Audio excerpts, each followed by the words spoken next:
This is the Baltimore Annapolis Psychotherapy Podcast. The information shared in this podcast is not a substitute for seeking help from a licensed mental health professional.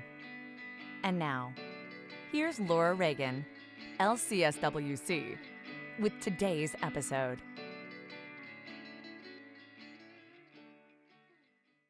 Hi, I'm Laura Reagan. Welcome. I'm so glad you're here.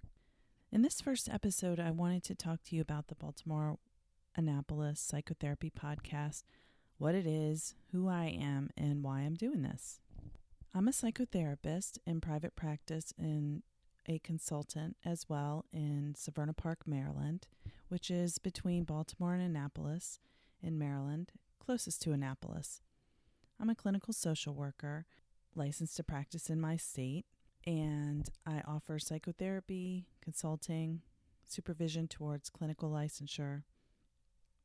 The focus of my practice is on helping people who really look great on the outside and they have success in their business, family, they have a great group of friends. Everyone else looks at them and says, wow, I want that life. She has everything. He has everything. Their life is perfect.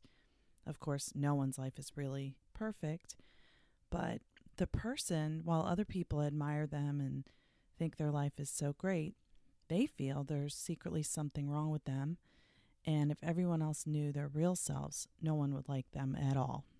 So I help people who feel this way connect with themselves so they're able to have deep, meaningful, and true connection with others.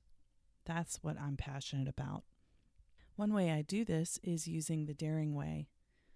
I'll talk about it more in a future episode, but the model, the Daring Way, which is based on the research of Brené Brown, it helps people get down to their most authentic selves and connect with the important people in their lives from that place. I'm a Certified Daring Way Facilitator, and I use this work with my individual clients as well as in groups and intensive retreats. I found out about the Daring Way last year in 2014. Before that, I had heard about Brené Brown, but I didn't know anything like this was available out there. And I felt like once I learned about it, this is the missing piece I needed in my own life and in my work with clients. So I went down to Texas, completed the training, did all the work that's required to become a Certified Daring Way Facilitator. I came back and I've been using it in my practice, and I love the work, and my clients love it too. So getting to know other therapists, I realized that a lot of us are doing things in our therapy practices that we didn't learn about in school. Of course, depending on when you graduated, the field has changed and continues to advance with new understanding of ways to help people, developing all the time. I realized that if I didn't know that other people were doing these things, certainly people who are interested in finding a counselor, considering going to therapy, really are unaware of all the different ways that therapists can practice. Unless you're in the psychotherapy field yourself, you're not really going to know what the options are, and you may look up online how to find a good therapist and learn about certain methods and think, okay, that's what I want. But even when you look at a therapist's online profile and they talk about what they do, there's so many things listed. For one, it could be overwhelming, but also I notice that therapists tend to leave out a lot of the things that they do from those types of profiles. Maybe they don't know how to talk about it, or they're not sure people will know what it is, so they leave it out. But in my talking with other therapists, just for collaboration, networking, and making friends, I've learned that people are doing so many interesting things, and I think that other therapists, as well as people who are interested in therapy for themselves, will find it fascinating, as I have, to learn more about what others do and how they do it.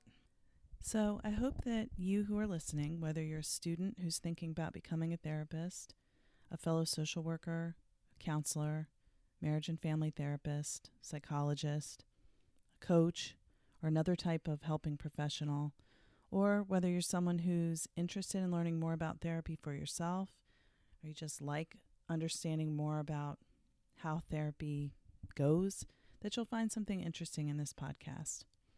If you like what you hear, please consider subscribing on iTunes and leaving a review. That will help make it possible for more people to hear the podcast. So this is a short episode today, but as I said, I just wanted to introduce who I am and what this podcast is about. And all the information that I've shared will be in the show notes. Any links in each episode will be listed in the show notes so that you can access whatever websites or resources are mentioned in each podcast. I'll be interviewing fellow therapists.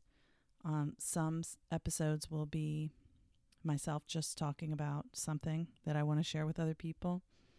I'm also going to be interviewing allied professionals. For example, I have an interview with an attorney who talks about what people need to know about family law in Maryland. I think that there's so much information that can be helpful and people don't always have access to it. So while this is no substitute for therapy and is not intended to be, I hope that it will be useful to those of you who are listening. So thank you so much for your time. And until next time, this has been the Baltimore Annapolis Psychotherapy Podcast. Thank you for listening to the Baltimore Annapolis Psychotherapy Podcast with Laura Reagan, LCSW-C. For more, visit Laura's website, www.laurareaganlcswc.com.